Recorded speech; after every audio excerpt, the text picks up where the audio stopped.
सियापति रामचंद्र महाराज की जय। पवन सुत हनुमान की जय। बोल राधा कृष्ण भगवान की जय।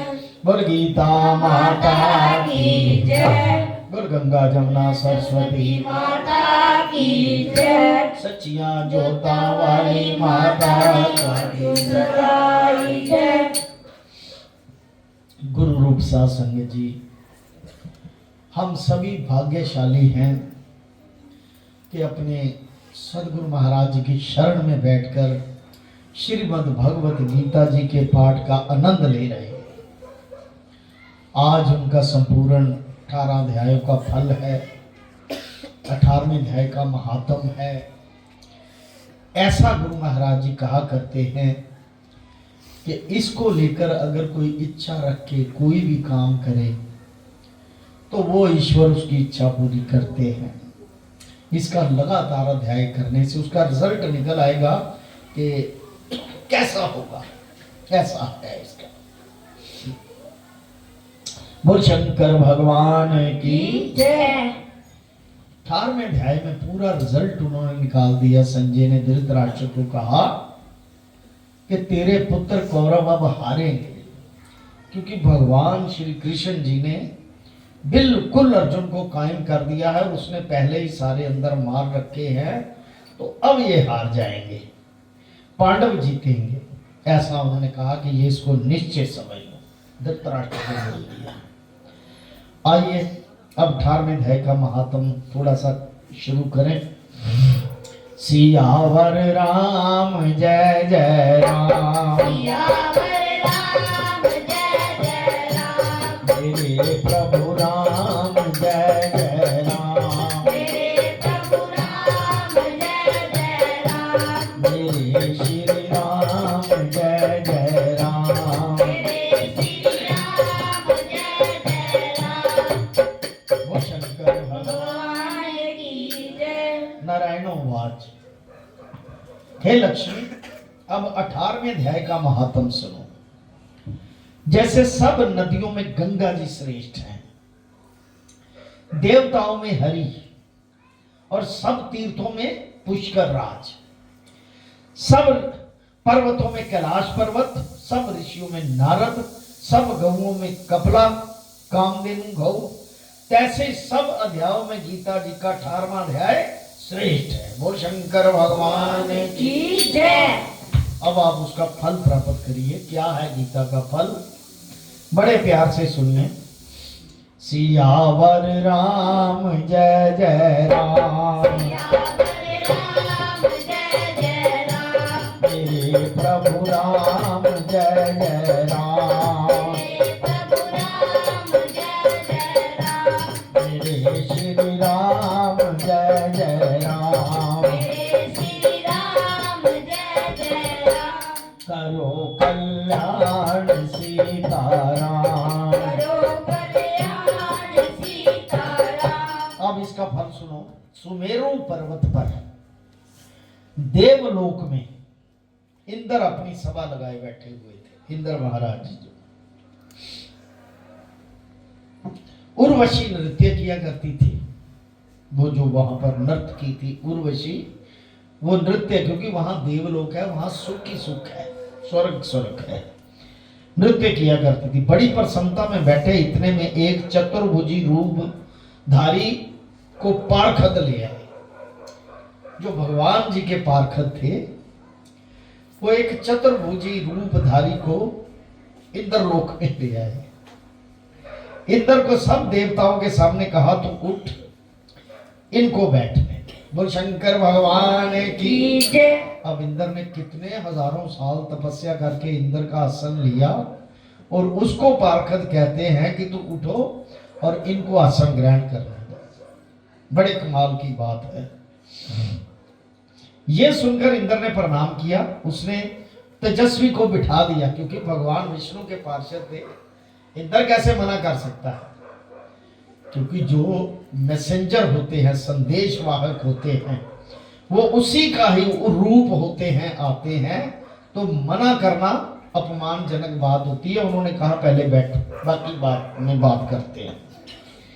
इंद्र ने अपने गुरु बृहस्पति से पूछा, गुरु जी आप त्रिकाल दृष्टि हो, तीनों लोगों की खबर है, देखो इसने कौन सा पुण्य किया है जिससे ये इंद्र आसन का अधिकारी हो गया।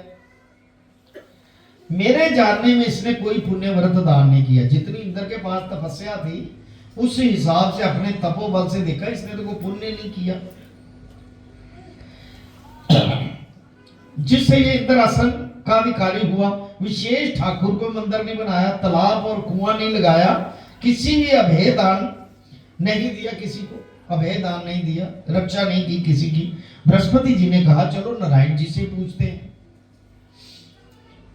हालांकि बृहस्पति देव भी सब जानते हैं बात को, लेकिन कहलवाना जिसके मुख से चाहते हैं, ये बात बड़ी पते की है, वो खुद नहीं कह रहे, वो वही विष्णु भगवान से कहलवाना चाहते हैं। राजा इंद्र, बृहस्पति, ब्रह्मा आदि सब देवता नारायण जी के पास चले, सारे इकट्ठे होकर जाकर दंडवत कर प्रार्थना पूर्वक कहा, हे स्वामी दास, सहायक भक्त रक्षक आपके 4 पार्षदों ने एक चतुर्भुजी तेजस्वी स्वरूप को लाकर मुझको इंद्र आसन से उठाकर उसको बिठा दिया। ये भगवान विष्णु जी से पूछ रहे हैं, बिठा दिया उसको, मुझको उठाकर उसको बिठा दिया। मैं नहीं जानता उसने कौन सा पुण्य किया है, मैंने कई अश्वमेध यज्ञ किए हैं, तब इंद्र आसन का अधिकारी आपने किया था मुझे, इसने एक भी यज्ञ नहीं किया, ये मुझे बड़ा आश्चर्य है। तब नारायण जी ने कहा, हे राजेंद्र तू मत डर, अपना राज्य कर। उन्होंने कहा कि तू डरना नहीं, तू राज्य कर अपना। इसने एक बड़ा गुफिया उत्तम पुण्य किया, एक ही पुण्य किया। इसका नियम था नित्य प्रति स्नान करके श्री गीता जी के 18वें अध्याय का पाठ किया करता था, रोज 18वें अध्याय का पाठ। और गीता माता की जय। इसके मन में भोगों की तृष्णा रहती थी, भोग भोगने के लिए, इसलिए इंद्र लोक में इसे भेजा, भोगों की तृष्णा।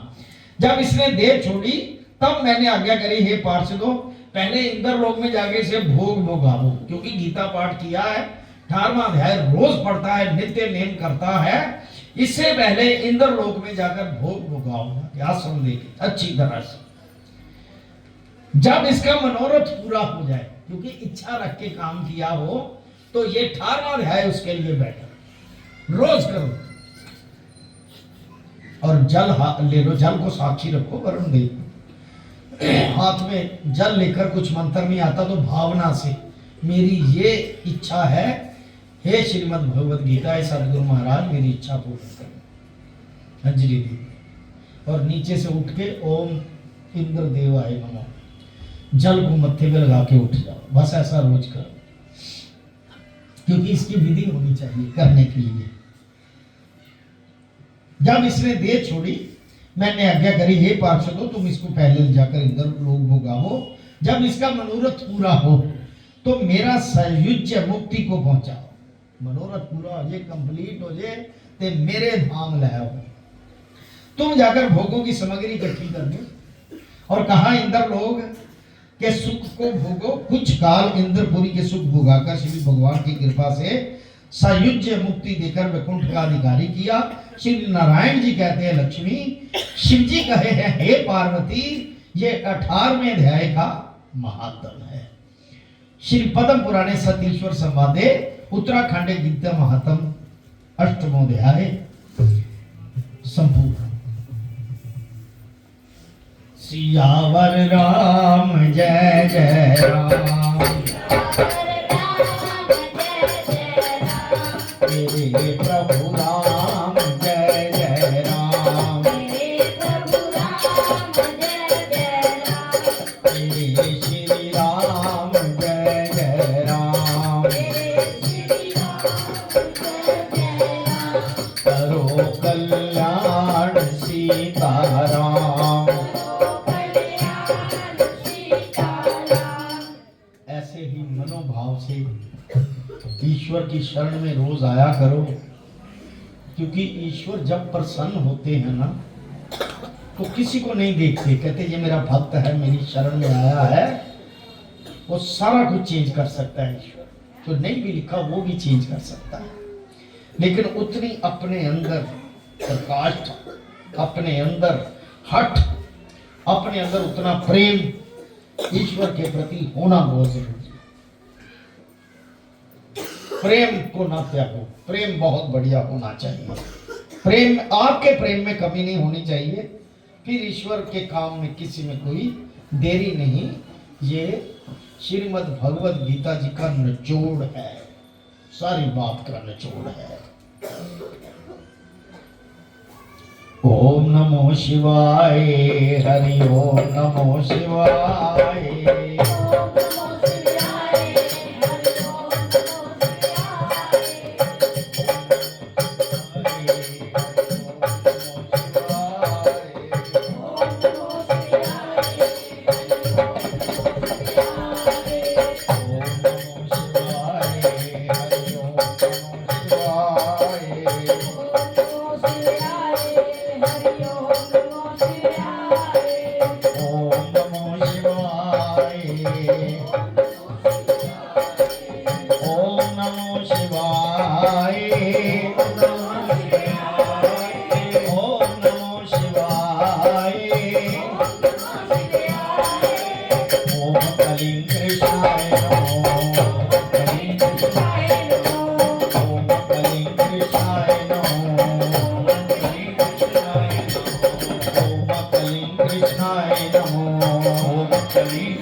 ओम नमो भगवते वासुदेवाय, ओम सद्गुरुदेव महाराज।